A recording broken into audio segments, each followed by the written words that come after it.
Hello and welcome to another episode of the CG Garage. This is episode number 354 featuring Nathan Millsap, CG Generalist over at GhostVFX.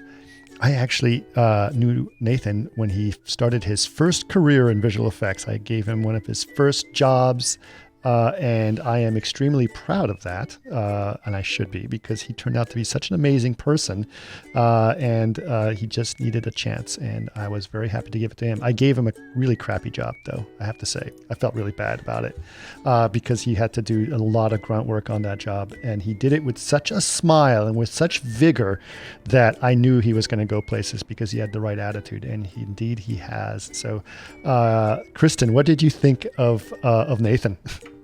Yeah, well, he just seems so nice, which is one of the reasons why you hired him, and I think why he's been so successful also. His career, he's worked at over 18 studios, which is crazy, and some are like, a lot of them are huge, one being ILM in Singapore, and that was a cool story. And just the films he's worked on, from like 2012 to Avatar, Oblivion, Tomb Raider, just to name like a little few. Mm-hmm. But you guys go into that, and then kind of like how the pandemic kind of struck him. I think he said he had no job for about a year, and now he's at GhostVFX, which is we do work with them sometimes. They're a great company. And just kind of hearing about his work from home setup and just how, Ghost is so great about it as well. He's happy. But yeah, it's just like a good podcast, very interesting. We kind of learn a lot about. Yeah, absolutely. One thing I really appreciated about Nathan is the honesty that he had, right? Is he really talked about some of the struggles he had in his in things that he was doing, but really honestly, he's done some really great works and had some great opportunities that showed up, right? And the pandemic, did hurt a lot of people when they were working in some cases, and he was one of the people that did that. But he did note that the tides have changed, and it is definitely a feasting moment right now, where everyone is just completely overworked, and he can't do all of the jobs that he wants to do on the side because it is just enormous amount of work being out there. So really appreciate that story and sort of getting into it, and also just Nathan being Nathan and not having seen him in a while. It was really kind of great to catch up with him. I also really like the story that he talks about working much further, right? Like working remotely now is a big advantage for him because he kind of lives way out there, and which is great for his family, and also now with the working from home, it's great for him as well. It was something that he was struggling with for a long time. But anyway, it was great catching up with Nathan, and I really love seeing what he's doing right now.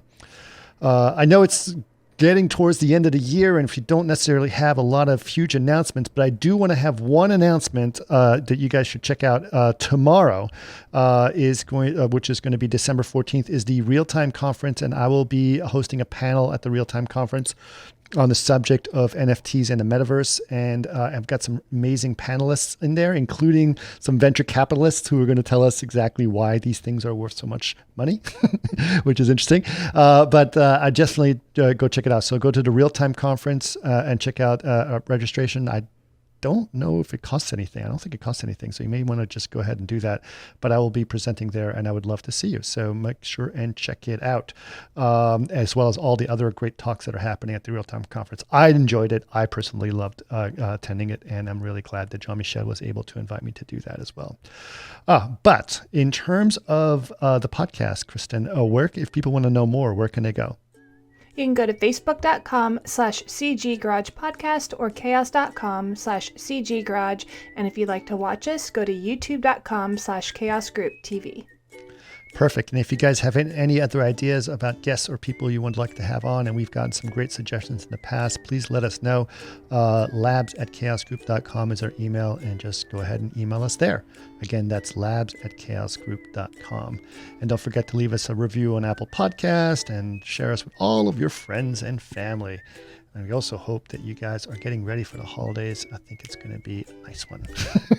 Finally, hopefully. And a safe one. A safe one is the more important one. All right. But with that, please enjoy episode number 354 with Nathan Millsap. Welcome to another CG Garage, where the Chaos Group talks.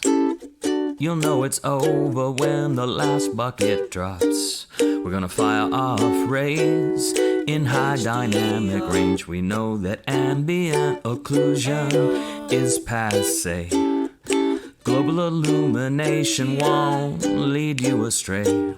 And while image-based lighting is really swell, you need to make sure everything has Fresnel. All right, so Nathan, you are starting a trend that I've done here where I've actually been interviewing people on the podcast who I've known at a very early parts of their career and seeing all these amazing things that people have been able to do over the years. So I believe the first time I met you was 2006. It might have been. It might have been late 2006. It was definitely early 2007. Right. And we were working on the Nissan commercials, right? Yeah, I think so. There were some cars going around an oval track. Yes, that's the one. Yeah, some sales event or something fun like that. Yeah, I think it was one of my first jobs at Sway as a supervisor at Sway. And we needed extra help. I remember. I was like, we need extra help. Yep. And I said, I just need someone because we were doing so much rendering of like lots and lots of elements. And I just I need someone who can just bang out, just like set up renders and put them on the farm, set up renders and put it on the farms. And I remember speaking to one of the producers who goes, I got just a guy. This guy is very ambitious. He's young and he's new and he wants to do, it's like, are you sure he wants tedious work? And I was like, we'll see. Oh, it doesn't matter. And you came on with such a great attitude that I've always loved working with you. But tell us a little, what got you into 3D? Like what got you excited about doing this kind of work? Well, all the way back in high school, as you can tell, when I started with you, I was actually still pretty young. Mm-hmm. In high school, we had a very lucky elective setup at my school, which is you have all your normal classes and stuff like that, but you have these electives that are something kind of fun. Well, at my school, your first year for freshmen, you can do drafting. If you pass that, then you can go into CAD. Then you can go into advanced CAD, and as for your senior year, you could do 3D Studio Max. So it's very freshman year, I'm like, I want to do 3D stuff. So what do I got to do? All right, so we learn all the stuff, pencil, paper, all of that stuff, how to create isometric drawings? Just isometric drawings in 2D, then you do all the gauges and you do all of the measurements, and it has to be perfect. And then you get to, as I was graduating, you're like, yeah, it was close enough. In 3D, if it looks right, then it is right. If you do it in AutoCAD, it has to be perfect. Right. So that was super fun. And then. But why did you want to do 3D? So, what was the thing that got you excited about 3D? Probably the Toy Story movies. Quite honestly, those were really big at the time. We'd look through I can't believe how many leaves are in this tree. All the amazing tech that was going on. It was really mind-blowing for the time. And so I just really enjoyed movies. And that was the time that had really kind of made it big. Right. And then was able to go to college for it, which now I'm not necessarily a huge fan of. Because I think I've been asked about my degree once, and I still was going to get the job anyways. It just made it easier to go to Singapore. Right. But no one really cares all that much. But it did help a little bit. It broadened my horizons of the art world and stuff, and learning, what makes a good shot. Just making it pretty is usually not enough. It's telling the story within. There was more. Right. Where did you go to college? I went to the Art Institute of L.A. and Orange County. Yeah.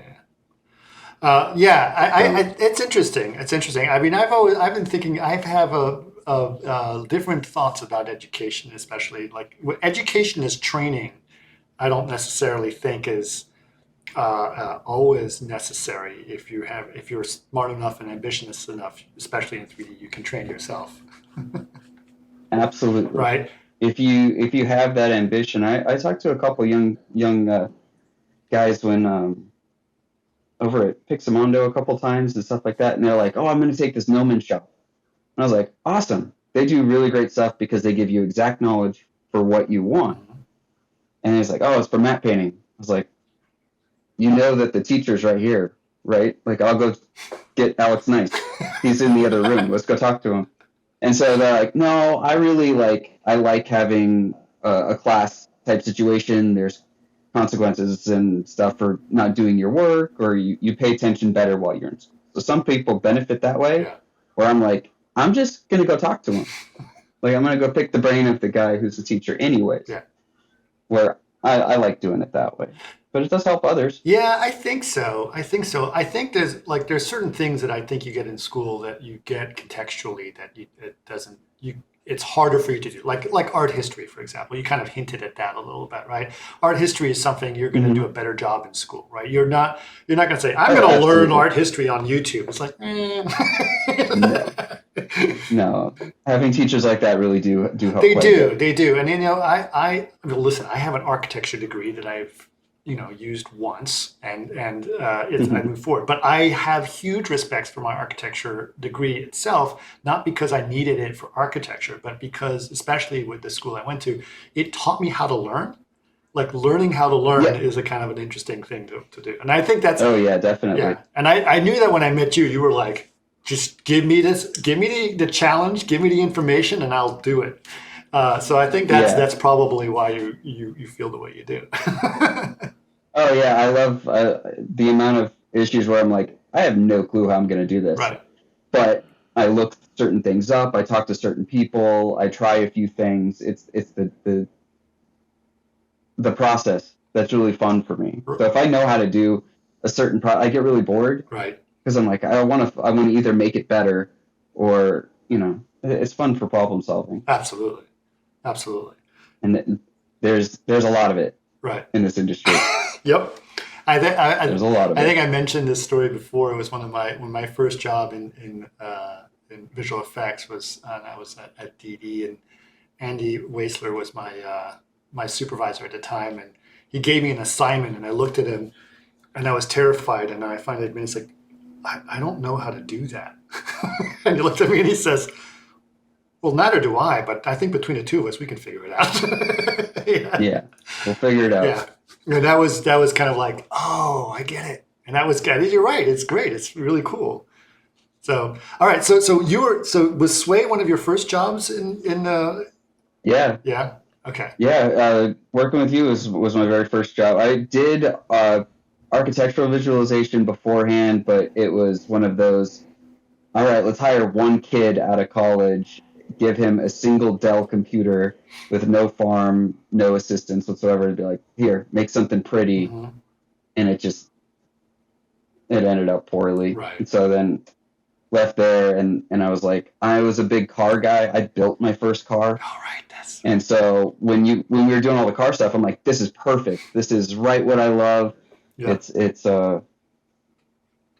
I love doing that. And then you gave me my in over at Speedshape with Rob Niederhorst and Greg Sedillis and Eric Sheely, and then we did Blackbird.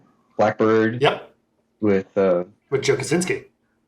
Yeah, Kaczynski. That was his Joe Kaczynski's first sort of like mini film that he had done. I mean, I guess he had done. No, he did some stuff at Sway. He did some commercials at Sway, but that was like his first big car thing that he had done, and sort of led him into that. Yeah, that was awesome. So, how was working on the Blackbird project?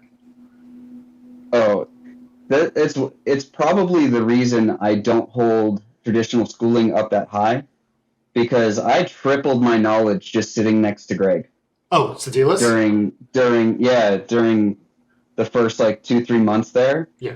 He would just show me these little things. And I'm like, geez, does this guy ever stop, man? He's just a wealth of knowledge. Mm-hmm. And so I was just sitting there just eating up everything. So for me, it's better to sit next to somebody who really just wants to share. And then you just pick up so many amazing tips and tricks and stuff like that.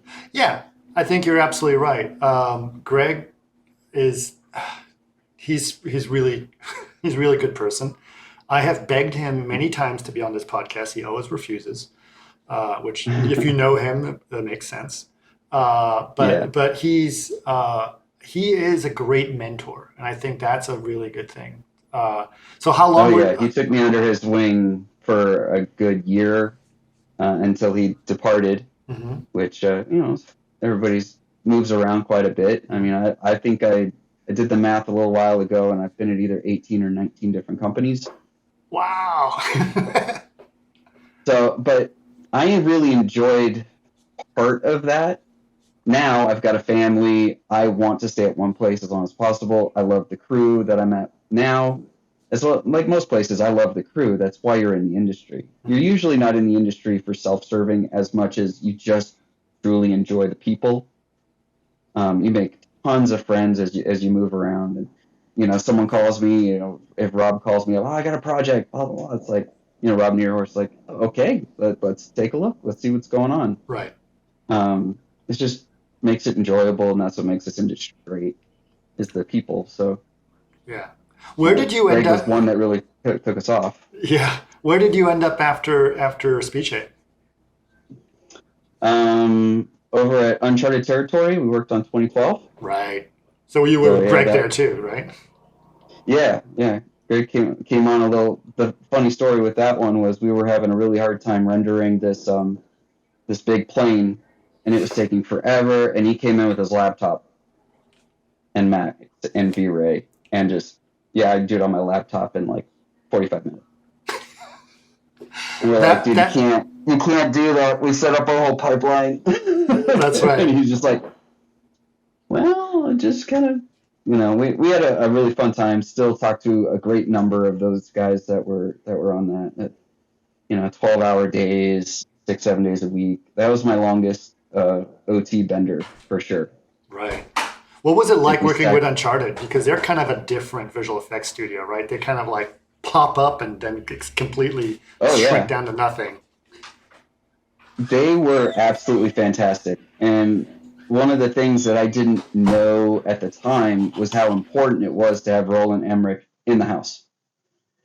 That was amazing. So when he saw something that he was like, okay, well, I kind of want this or something like this, then you're not like, did I go through my supervisor? Did I go through our producer? Did I go through 5 different people of communication? You're like, no, this is what this person wants. I go give it to him. Yeah. And so it was really, really awesome. You don't really get that kind of feedback. Yeah. And so they took really good care of us. We always had like catered food when it was getting into overtime, and the people were awesome. I had a really, really good time working with them. Yeah, I do know about the rendering challenges on that film, which were not V-Ray, by the way, are legendary. But I held the record. You held the record? I held the record on that, yeah. What was the record? The big shot that was on the billboards, right? So the limo's going down that street and everything's going crazy. That's my shot with Rienzo.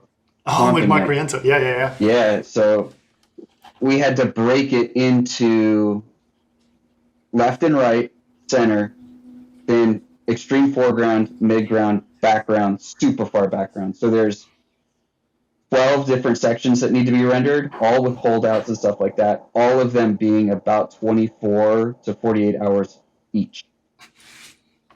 And so they're like, do we have all the animation correct? Because if we send this, we're going to be here a bit. We're going to be here for a bit. Yeah. Yep. And none of those were, I don't believe we had a render pass manager at that time.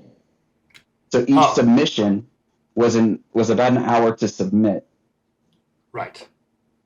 So because the files were just so big and the submission process, it was definitely the longest that I've ever had to wait for renders. Yeah. I had one of those on Ghost Rider at one point. It was ridiculous. Yeah. It was I heard that Stealth had some long ones too. Yeah. I did Ghost Rider. I had some 24-hour frame renders. It was the shot where he puts his hand on a bike and it transforms.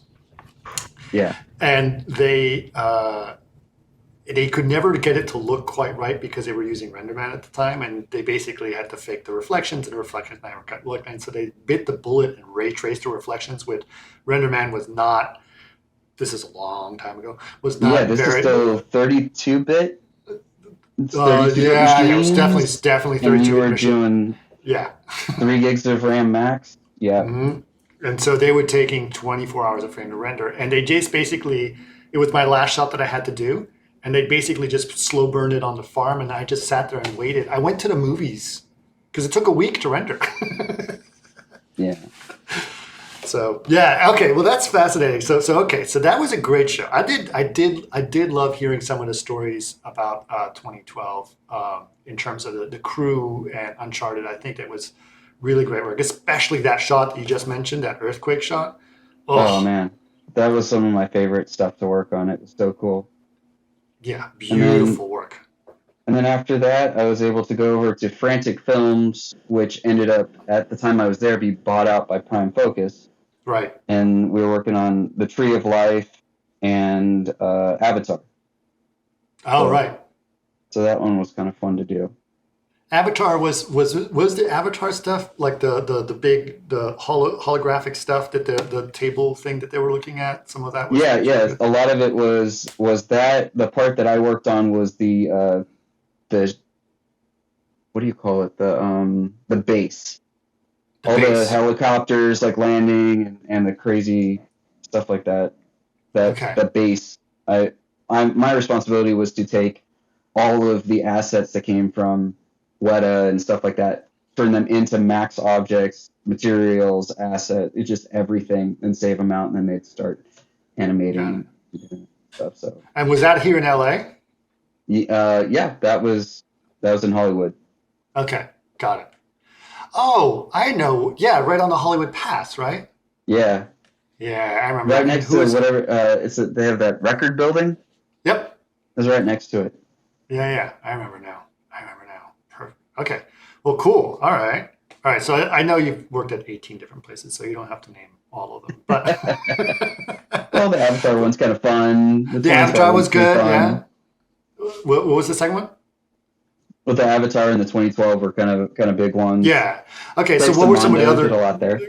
Pixamunda. Okay. Yeah. They're still doing big stuff there. What were you doing there? Pretty much lighting supervisor for.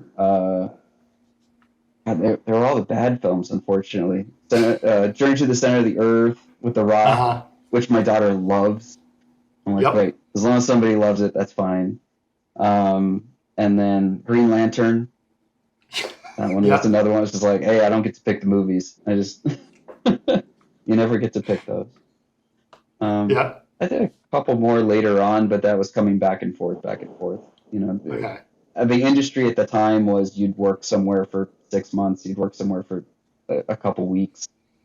Right. At the time, you'd move around pretty quickly because no one was really staffing 10 years ago. Not much, at least. Yeah, especially around that circle. But you've always been sort of a generalist, lighting-centric generalist. Yes. Yeah. Okay.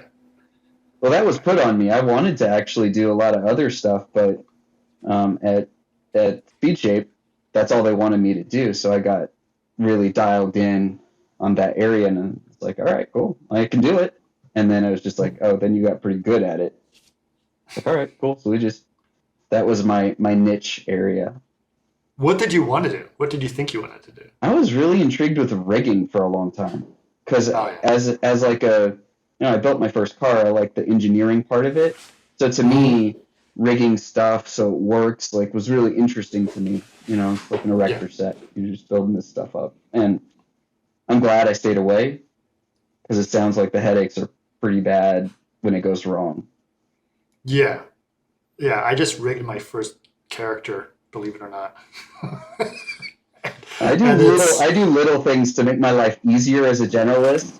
I'm like, I don't want it to go back, so I rig something else so I can just get the shot done. Yeah, but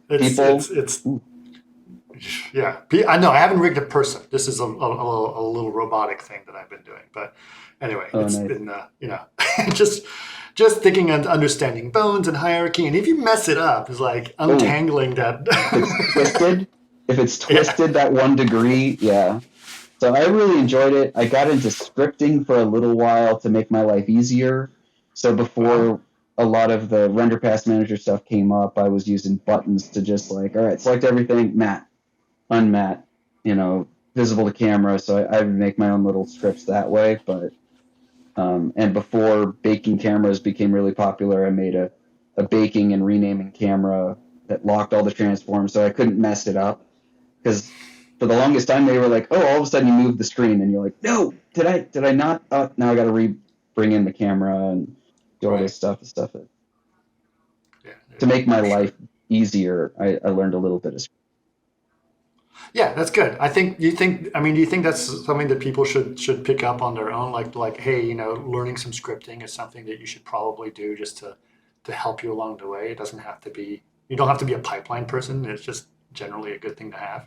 Yeah, it's kind of like separate languages for me. I can read it better than I can write it. And sometimes if you just go and you read somebody's stuff, you're like, oh, I see what they were trying to do. And slowly but surely you start to pick up on it. Right. But yeah. But there's a lot of, there's the copy and paste style scripting, right? Yeah, I like this part. I'll do this part. Okay, do we run it together? Yeah. I started that way. I'd find one script on the script spot. I think, and I would try and mold multiples together to try and make something that I can use all in one script. Yeah, it works. Yeah. Did you learn Python, or what did you learn? This one was Max scripting for a great portion of my career was all Max. Right. Okay. So we'll learn where you moved on from there, but okay. So after doing some interesting things like Green Lantern, what happened from there? Well,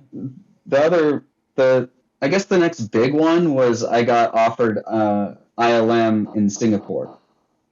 So they wanted to fly me on the other side of the planet to work on Transformers 4, whichever the first one was with Mark Wahlberg. Right. So that one was super cool. I got asked to go out there by Matthew Lee, who was the Generalist supervisor out there. And so I was like, yeah, I put everything in storage, got out on my lease, took the wife, and spent 6 months in Singapore, which was life-changing. It was just something I would never think of ever doing. The wife was supportive. Right. Let's go. Let's have a good time. And that was wild. And it was also a big change up too, because the way that at the time ILM worked, and I think it's still similar, their 3D generalist position is for the one-off.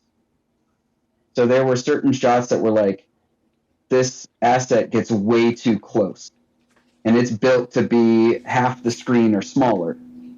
Well, give it to them. Let them figure it out. So we would either matte paint our way out of it, make something that will hold up that close, and put it all together. But it was very much we're not going back to the assets. Figure it out. And we're like, all right, cool. Right. Let's see what we can do. Like one of the big ones was we got Bumblebee falling down one of the buildings, and it's only for one shot. And he grabs on and just rips everything down. Well, there's a point where he stops, and there's the inside of the building that looks crazy. So we had to model it out, do all that stuff. So it was only for one thing. But we also had to integrate everything that the animation department was doing, the effects department was doing, because it would still be the effects department that was breaking all the glass, but everything behind it had to be in our Max world of projections and modeling and stuff like that. So working and making sure all of our stuff doesn't overwhelm theirs, doesn't hold out mats. It was super fun. You talk about trying to solve a problem. That was it. It was very cool. Yeah, I've always been super impressed and and interested in the Max in the ILM generalist group, right? Because I think they call it. Did they even call it the generalist group? They used to call it something. They used to call it the Digimat department, and then now they started calling it the generalist Yeah, group, because right? I think they're trying to get some of the Max guys. A lot of guys from Pixamondo ended up, I believe, in the San Francisco office and stuff like that. So I follow a bunch of those guys that we've all kept in touch, and so a lot of them ended up over there. Some of them came with us out to Singapore. A couple of them went up to the Vancouver. So I think it is still the 3D generalist, but it is definitely the, all right, go figure it out. Hey, they do great work, so it's like, why not? Yeah, yeah. I did hear some stories specifically about what was it? The what's the one? The giant robots fighting the giant kaiju's. That was it wasn't Iron something. What the? I know the one you're talking about, and they had just finished that as I was showing up too. Yeah, and the generalist group I heard It wasn't just Real like Steel. save No, their Real ass. Steel is a different one. No, no, you're no, no, no, talking no, the no, giant no. guys. Yeah, I forgot. Anyway, I know which one you're everyone's gonna talking about, though. yelling. They're yelling through the podcast the answer, and I'm sorry for doing that. But the story that I'm going to say is basically that the generalist department saved their butts on a lot of that stuff because they just like there was so much stuff. Like I don't know how this is going to work, and they just figured it out. And I think what was interesting about that, and I think that's continued to be the case, is generalists like yourself started to become more respected. Generalists were not always respected in the visual effects world. They thought that specialists were the way to go. And then generalists were saving the specialists in a lot of ways. So I remember that in college. It was like, whatever it is, be really good at one. And I'm like, okay, cool. I mean, I like doing lots of things. It makes it fun for me. But I definitely remember early on in the career, it was very much you're either a lighter and you don't touch anything, you're a modeler and you don't do anything else, or it's you see that more in the big places. The big places, they really do. I had modelers in ILM that like had no interest in learning anything else, but boy, could they model. And effects guys that are like, I have no interest in modeling or making it look good, but I love destroying stuff, or I love, making whatever. So they still do exist, and boy, are they good. But at the end of the day, if you need to get shots out, you have to have that pipeline. It's like, all right, well, it's got to go all the way back to modeling, got to do all that, or you can give it to a generalist, and they'll figure it out. Right. But I think that places like ILM, obviously they also understood the benefit of generalists, and so that's why they created their generalist group. And I start to see more and more generalist concepts that started to pop up all over the place in a lot of ways. So I think that's really, really interesting that happened. All right, so Singapore, 6 months in Singapore. That was, like you said, life-changing experience. How was that, generally speaking? It was really hard being on the other side of the planet for my family. The rest of my family, my dad ended up having like a near-death motorcycle accident, like right as I got there, and it was just like, there's nothing I can do. Like, it's just, so it was hard emotionally dealing with all of that. My wife got food poisoning while we were there, and we're like, I don't know where a hospital is. I don't know where anything is. What do we do? And it was you learn to be creative, and then also, I can do this. All right, let's figure it out. There's no more like, I see it now more with the younger generation where it's like, oh, well, even within my family, I'm not saying other people, where it's, oh, well, mom knows. Oh, dad knows. Oh, this person knows. So then I'll just rely on them. It's like, no, you're on your own. Figure it out. But you get that confidence of like, yeah, I'm literally on my own. Let's go. Let's figure this out. And then once you do a couple of them, you're like, yeah, dude, it's fine. We'll get this. And so that's been a really big change for us. We also had my daughter out there, so we came back home to actually have her. But that was a really Right. cool thing to come home and start a whole new chapter, and that's been really fun Yep. seeing her grow up. And it's hard in this industry, for sure. I mean, her first Right.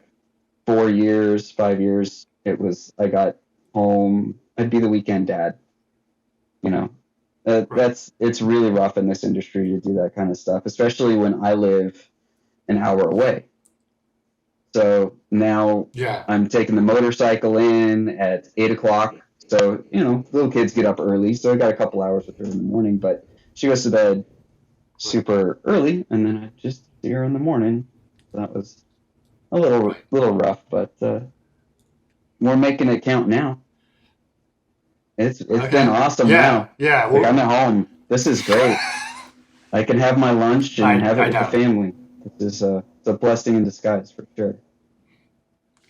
For sure. Yeah, no, no. Yeah, I want to get to your your post the how Chaos. what's my wife call it? The pandy life. She calls it the Yeah, it makes the pandemic sound yeah, cuter. You call it yeah, the pandy definitely. life. But okay, so all right. Well, okay, so that's you came back to the U.S., right? You Yeah. came back and you started working again. Obviously, you're jumping around. Where did you end up now? Well, like what's the thing that you're working on now? Well, Where are now you? I'm over at Ghost VFX with Hmm. a lot of good friends. It's pretty much like, oh, they've got this person, this person, this person. Yes, come on, sign me up. I want to get back there. I want to hang out with the guys and work on some awesome stuff. So I'm in their episodic department. So we're working. I'm not sure how much we're allowed to say, but there's a lot of fun stuff that we're working on. I probably should have Okay. cleared it with them to see what I can and can't talk about. Like how some of this stuff is, but just episodics, Yeah, just that's okay. episodics, and doing that Episodic stuff. The work. fast Yeah. turnaround life is nice and really Yeah. enjoying it. Well, cool, cool. So so where? I mean, I know like you say you can work from home, but where is Ghost in LA? There's They're in Burbank. right. It's right down the street Yeah, over here. Burbank. Yeah. Oh, Yeah, so were they part of Picture Shop? Picture. yeah, yeah. Okay. Picture Shop and Ghost Effects, they all came together. They all came together. That's right. There was a merger that happened, or something that happened in that area. And is Yeah, Mitch Gates is there too? Yeah. yep. Okay. He's my direct over. Yeah. All And I right. love working with Mitch. Yep, Yeah. worked with him at Encore a couple Uh times. He huh. was with me uh, at Prime Focus working on 2012 or Avatar. Yeah. I've known him way back. It's been really fun to get back together. Yeah, I've known Mitch for years. He's super nice guy, very bright, very friendly. I Yeah, promised to have him on the podcast, and we were going to do it like a couple of years ago, and I think we just kind of like forgot about it. But anyway, I definitely want he's to have always him up on. there with the V-Ray guys. He's Yeah, always trying to help, and he's like, all right, so if we do this and this, yeah, he's yeah, always yeah, trying to help that. for sure, for sure. Well, I'm very interested. And now I know you can't necessarily talk about specific projects, but what can you tell me about Ghost? I mean, how long have you been at Ghost now? Let's see. Uh, May? I think Okay, May. all right, So yeah, it's been 4 or 5 months, 6 months okay, maybe. all right. Yeah, I was curious about them. So what can you tell me a little bit about the company and how that's been? Uh, kind of like an Encore or Fuse Effects or any of the episodic heavy houses. Yeah. They still have a lot of other departments that they've got the sound, they've got the finalists or the colorists and The stuff like colors, that. yeah. They've got some flame guys. Um, I guess it's all. I guess it's kind of hard to explain other than it's just traditional episodic work, but it's not as chaotic as other places that I've been because they do a really great job of planning, making Okay. sure everybody's got enough time. I know how that's such a big deal. So we tend to have one thing I noticed is they go out of their way to make sure that your notes are not ambiguous. Oh, good. Oh yeah, so that's my favorite. Is like, add more shine. Like what? Yeah. They'll go into a certain frame, mark it up, say I need more of this and this. Go to another frame, say over here I want this and this. As long as you nail the actual notes, you're like, great, awesome. I don't like Right. reading minds, especially over, you can't sit in the same room with them most of the Right. time. So Yeah. it's like having those very, very precise notes is awesome. It is Yeah. saves you so much time. Yeah. Um, and I pretty much remember. anything you need. They've got a good sized farm. I love it. I never Right. have to really wait too long for things. Their scripts, um, all of their pipeline seems to work really, really well. But you Right. can't say that for every single company. Right. But there's less hacking. You don't have to hack as much. Yeah, yeah, for sure. I mean, I was always curious about Ghost. I mean, I know that they're customers of Chaos, as you know, and stuff, and so Mm, we've been working with them for a while. But I've always I've seen so much growth. Like they went from like yes. this, and then they're growing and growing and growing and growing, and they've acquired a lot of because I believe they're required a Technicolor visual effects department as well, and they just keep Yeah. growing in a lot of ways, Yeah. right? We have monthly meetings where they say what's going on in the company. They keep everybody on track of all of those things, which you don't get. Normally, it's like Transparency. if you're a worker, you just sit down and do your job. It's like that's not how Ghost does it. Yeah, Everybody's in on the big meetings. They explain what's going on. Not that you necessarily have to say. That's why we have the big guys making the big decisions. But right. they'll inform you of everything. If you've got a question, they have no problem talking to you about it and getting everything, which is Well, so nice. Well, that sounds great because honestly, I think you're absolutely right. Communication is something that visual effects companies are not necessarily strong at, like communicating the correct notes or communicating what the hell's going on with the company. Oh so, yeah, so transparency is great. That's really cool. So, I'm curious. I want to find out more about Ghost and get down to figuring out what kind of interesting things they're yeah. doing there because it's cool. It's really cool. And Yeah, I always look at the crews first. So if they can keep certain friends of mine really happy, I'm like, oh, this person, this person, this person, this person. They've all been there for a year and a half, 2 years. I'm like, they're doing something right. If they're right, able to keep the people I know to be good or I get along with or I work well with, then I'm like, great. Then that gives me an extra push to want to be there. And then when you get there, you're right. like, it's just a fun club. Everybody's happy. Everybody's, you know, like I said, the environment is number one. The people you work with, that's where you spend most of your time is with these people, and Right. that's a big part for me. Now, are you still living down in Orange County area? Yeah, well, I For was. I had to when I came back from Singapore. I had to find a new place, and now I'm in Chino Hills, which is even further away from LA, unfortunately. So, I I don't like okay, commuting, but it's one of those. You do it for the family. sure, So, sure. But but obviously, like you said, the pandemic has changed a lot of those things for you, oh yeah, right? So yeah. so It's what been was how did that sort of materialize itself? I mean, some of the things that how did that change, and when did you start to realize the differences that you can do? well. I mean, if we want to get into the unfortunate part of it, is I did take nearly a year off. Oh, okay. Everything shut down. It just there was no work for what 9 months. I think there was just nothing. I Wow. was trying to do anything. You know, I was doing exterior house painting, working on cars, building stuff, doing everything I Wow. could. So it was definitely a hard time. But if you look on the bright side, I got to see my daughter ride a bike with no training wheels. We got to learn to play hockey and do some fun stuff. So you got the silver lining where you can get it. But this is the most time I've spent with the family over the last year and a half. However long it's Yeah. been, almost two at this point. It's been Hmm. great, but it definitely is hard. Um, and now that we've all started working again, which is awesome, now it's been really great to kind of every morning I take the dog and the family on a walk, and we do it every single day, and the whole neighborhood knows us. And every night I'm able to be here for dinner. She goes to karate. Every so often I can go and take her to karate, and it's just been a really nice change up because our industry is so rough when it really hits the final push of a project or anything like that. It's it takes up a lot of time, especially if you're throwing a commute in there. If I get 2 to 3 hours back from not having to commute, that's better for everybody. For sure. And do you think that's going to continue? That one's hard to tell. I know that Ghost is pushing on going back. I don't know when that's going to happen or if that's going to be forced.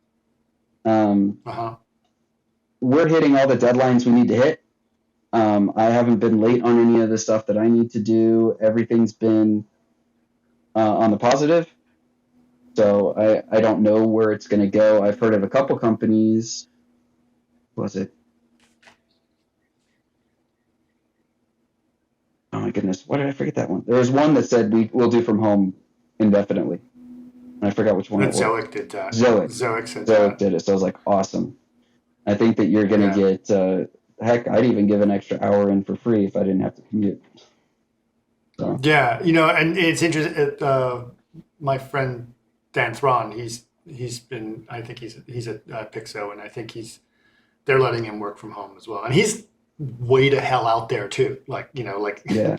And he actually was taking, he does, his wife has a car, so he doesn't have a car. So he was taking public transportation to get there. He was taking 2 hours every day to get to work and 2 hours back. So it's 4 hours on like buses and trains and stuff. And I was like, what are you doing, buddy? Realistically, it's an hour and a half for me, hour and a half each way minimum, probably 2 hours back in a car. Right. That's why I rode a motorcycle for so long, but unfortunately I had a pretty bad motorcycle accident, and the wife wanted me to stop riding for a bit, so I've been driving, and then all this stuff happened. Right. But that's why I rode the motorcycle for so long. It only took me an hour when I was still covering 100 miles a day on a bike. For 11 years. 11 years, 100 miles a day. Yeah. So. Yeah, for sure. Well, I think it's great because obviously, you and I have been, Facebook friends, so I get the little peek inside of your life, and you definitely seem to be very happy with you and your daughter and your wife and your family life. And so I think, that there's an opportunity for people like you to remove that out of the equation. I am hoping so. I know that it is making it more family friendly. There used to be the big stigma of like you can't have a family and be into visual effects. Yeah. I remember me and Mike Oakley would work at Encore, and I believe I think it was a girlfriend at the time, and my wife were calling each other the VFX Widows Club because you just never saw us, and they're like, that was right. You never saw us. It was really, really hard. I'm hoping that we can get more people in there. You can have families that come in, want to be a part of the industry because, it's going to be hard from time to time, but that's fine. I mean, a little bit is fine. All the time is rough. Yeah. Well, what about the infrastructure for working from home? Like, do you have like fast enough internet? What kind of computer do you need? Like, do you get the right color? Like, these are questions I've always. Yes. So, I'm working on that one too.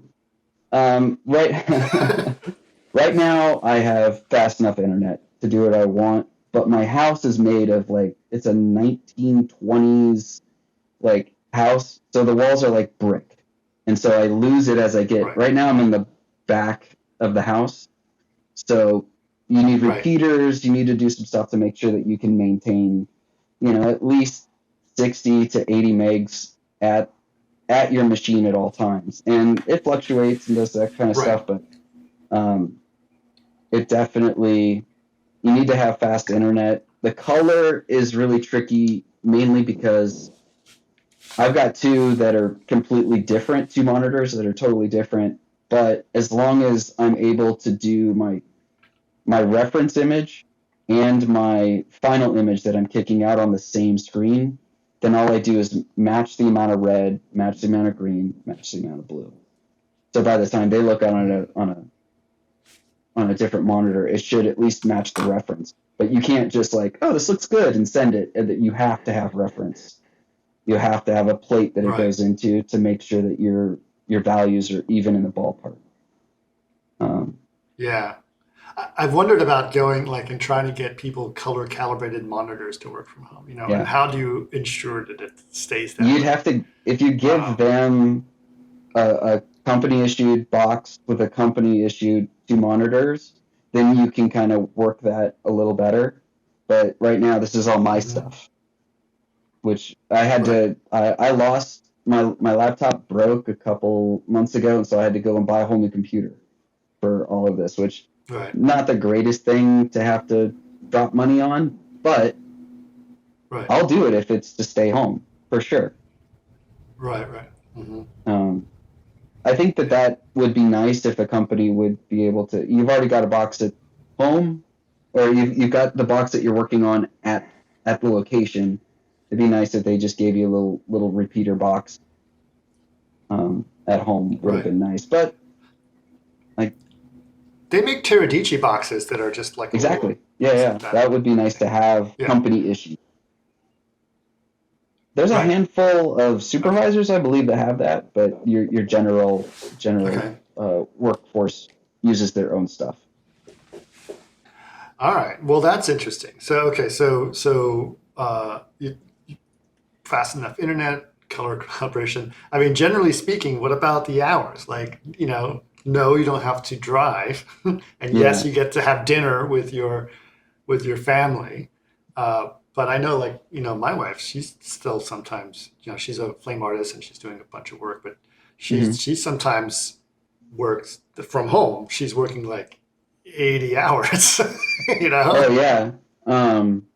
I did some work at Method in between all of this stuff, and it was, we got a commercial coming up. We need as much of your time as possible, and I do have to say, I've got a mechanical keyboard. And I'm in like the back bedroom area, so my wife's like gonna sleep on the couch because you can only do so much. But I like having an illuminated mechanical keyboard, and so she's like, fine, I'll sleep somewhere else. That's all right. The hours, I haven't seen that big of an issue. Probably because I'm used to, if you're gonna do a 10-hour day, I'm not getting home until like 11 o'clock at night if I was on location, because I still have an hour ride home, and all the other stuff, where I'm like, if I've got a 10-hour day, I can start work at 8 if I want to, do all my stuff, and I'm done by 7 or 8 o'clock at night. I think that's fine. And most of the time now, it is you're allotted a very specific amount of time. It's not you work until it's done. It's like, can you work a 10-hour day? Can you work a 12-hour day? Can you work on Sundays? Which is what I really, really love about Ghost, is they ask. It's not demanded. It's one of those, like, we would really like for you to do it, but it's one of those, like, we'll give you a heads up instead of Friday. All right, well, how's your weekend looking? You're like, busy. Yeah. They're really good about paying attention to the fact that other people have lives. Yeah. I think I remember specifically it was at Sony when they were like, okay, just to give you a heads up, we're currently working 45-hour weeks, but in about 4 months, we're going to have to move to 50-hour weeks. It's like, oh my goodness. I can wait. Yeah, it was that's fine. That's plenty of heads up. Don't go crazy there. Yeah. No, we have certain shots that need to go out, so they're like, can you put in a couple hours tonight, and I'll have a hockey game or something like that. And I'm the goaltender.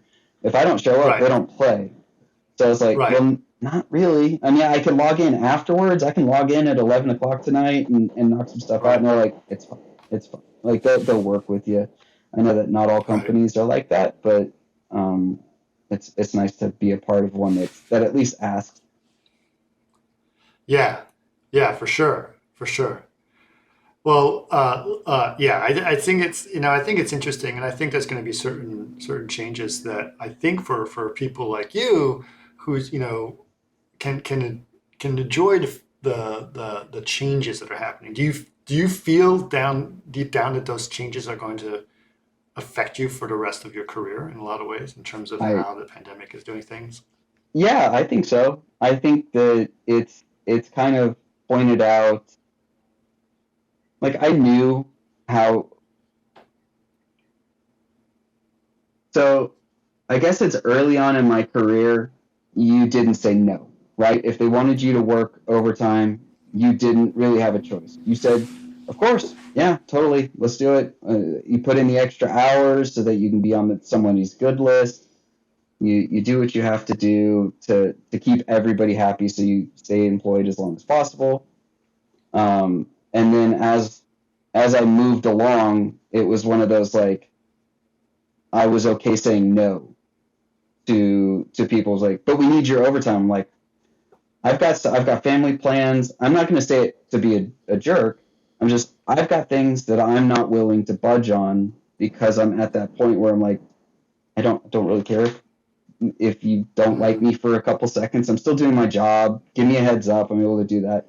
And then so that was the next big step, and standing up for yourself a little bit, and not being taken advantage of. And then now it has definitely opened up the mentality of like, especially for me, my daughter's only going to be young for so long.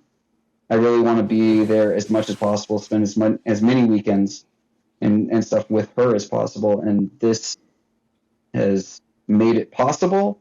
So then when we go back, if we go back to it being full, all right, well, we're doing 60-hour weeks and you're working the weekend and you're doing all these things. It's like, I'm not really signing up for that anymore. I may, when she's off doing whatever, want to jump back in full steam, but it's just going to be a really hard justification of going back to it because it is so nice right now.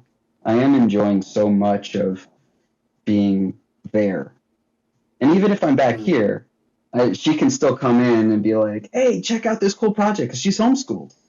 Check out this cool project I'm Right, doing. I'm like, that's amazing. That's so cool. That would right. never be really possible on site. So there are those benefits. I'm still getting all my work done. I'm still communicating, still doing everything that needs to be done, but there's just that little extra smile at the end of the day. So that one's going to be a hard Yeah. one if that goes away. I agree. I think that there's a lot of, interesting things that are happening. And I've heard both sides of things. I spoke to someone that's like, oh no, they're still going to want people to move to, subsidized tax locations to do their thing. And then I've also heard stories of people like they're so busy at Weta that they're hiring a bunch of people in LA Yeah. that are still living in LA working at Weta. I was like, okay. So it's like this, so I've heard, a little bit of both sides of the story.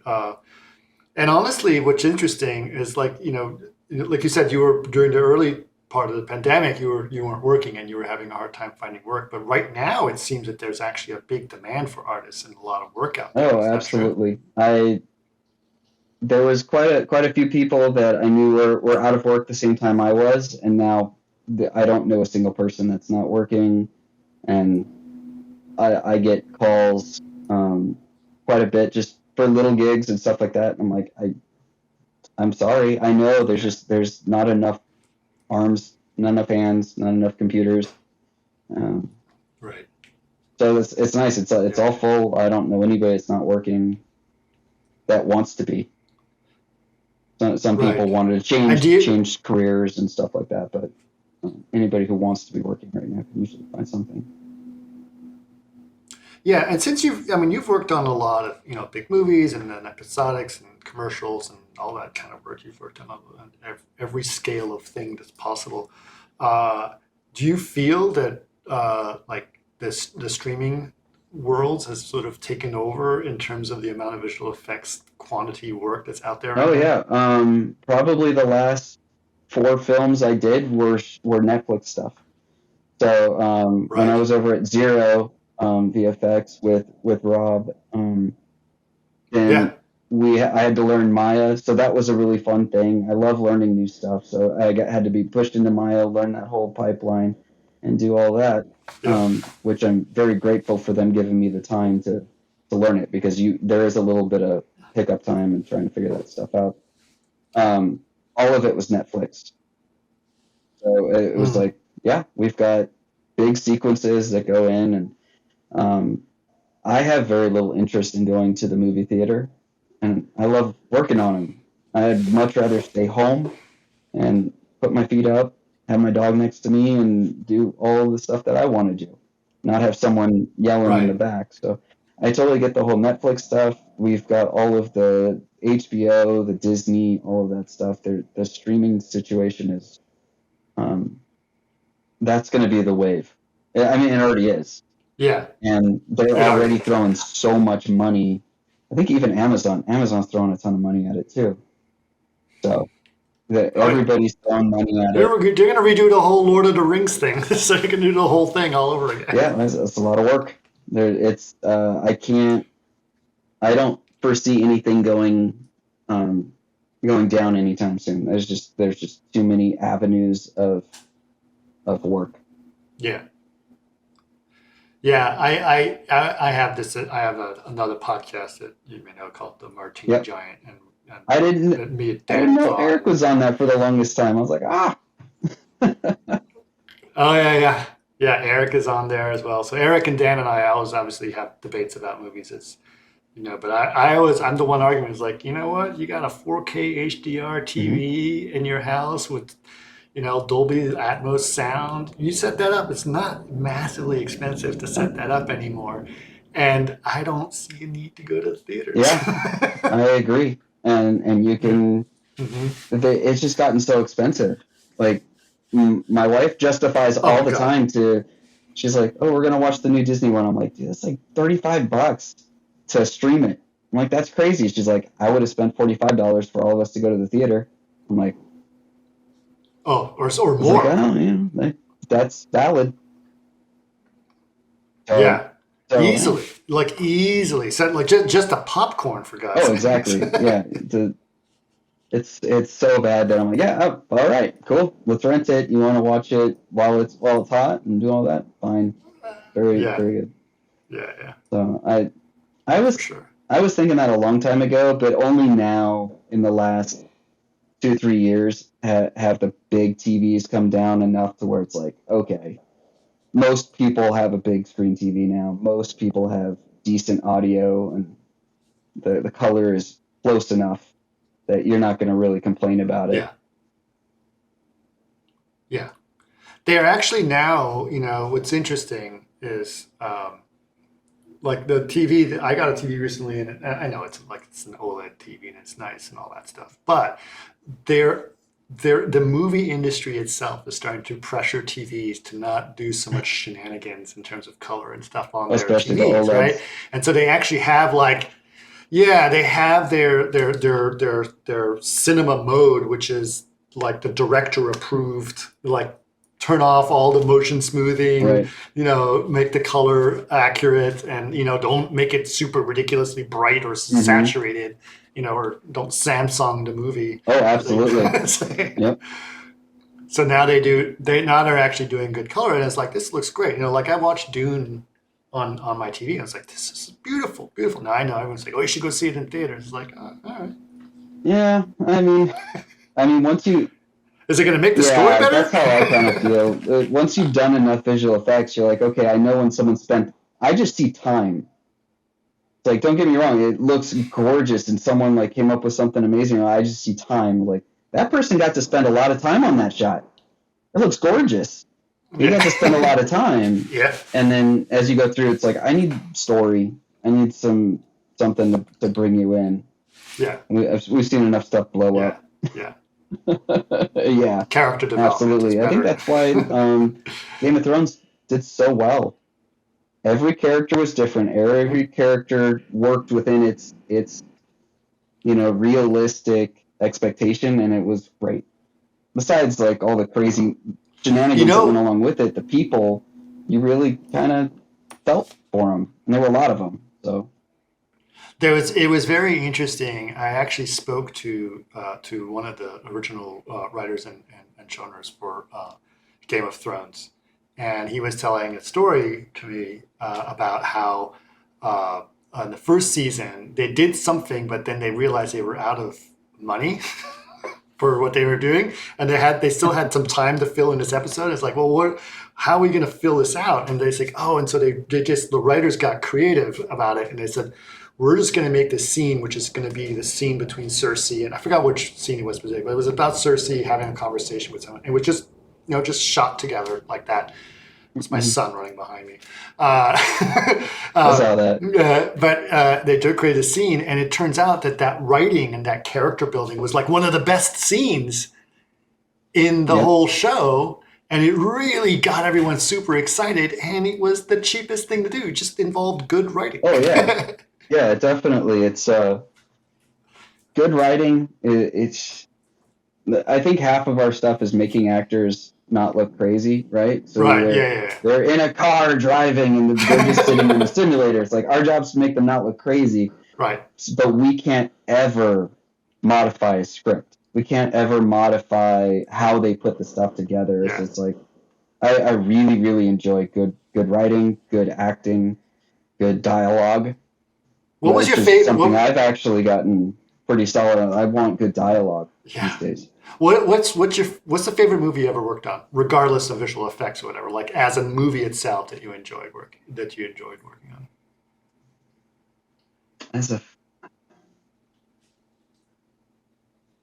I have a really hard time with that because I always see version 1 and version 2 of my shots. Mm-hmm. Even if I look back later, I'm like, oh, that shot turned out pretty good. I'm like, I always see the blocking of version 1, version 2. So, I mean, probably Avatar.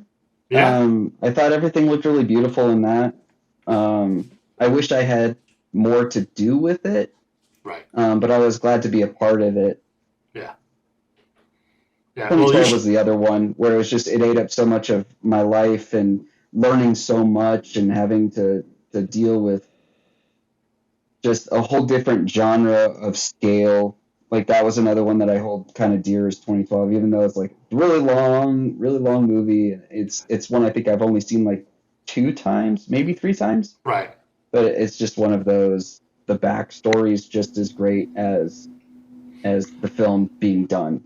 Well, the visual effects of that earthquake is some of the best visual effects of the year for sure, and it was amazing. So you should be very proud of that. The breakdowns. There's a breakdown I think somewhere on YouTube. I think Rienzo did of that, and you just see, oh my goodness, just how many passes, how many elements, how many people had their fingers on it. It was really just very cool.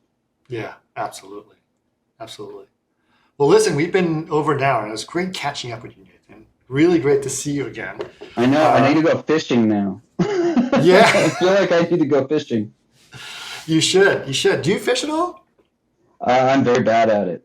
But we do more lake fishing than anything else. So I'm trying to get my daughter into it. We got the license and everything, but we can't ever seem to catch anything. She doesn't have the attention for it yet. Yeah. Yeah. How old is she?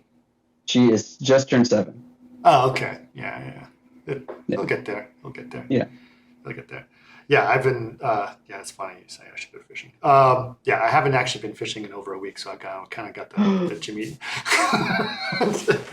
I found a place to go fishing literally 14 minutes from my house, and that is kind of amazing. Oh, wow. So that's where I've been catching all these carp, so I'm pretty excited awesome. About it. Mm-hmm. So it's cool. Well, listen, thank you so much, Nathan. Really appreciate you coming on.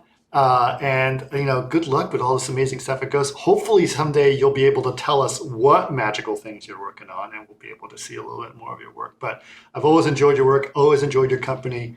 And like I said, when we first hired you at Sway many years ago, I was like, this guy's got the right attitude. I gave you. Yeah, every day you had to submit 100 different things to the farm, and you managed it and watched it carefully. I was like, this is very tedious work, and he's doing it with a smile on his face. So I'm excited. I wanted to plug one little thing. I don't remember if I said it in the beginning for all the younger listeners out there. My first job with Nichols was Render Monkey. That's right. That was my official title, was Render Monkey. You're never too good to go in there and do what needs to be done. Yep. I did. Yeah. I did say you're going to be the Render Monkey, and I'm sorry, and you were like, "That's cool, man. I'll do it." I was like, "Fine." And it turned out great. I just got to sit there and listen to everybody do some good stuff. Everybody had a good attitude, and it just made it really enjoyable. That everybody was in high spirits. So. And you sat next to Daniel Buck, I think. So he was just handing you off stuff, I think, right? So yeah, we had a great time. Cool. Well, thanks for having me.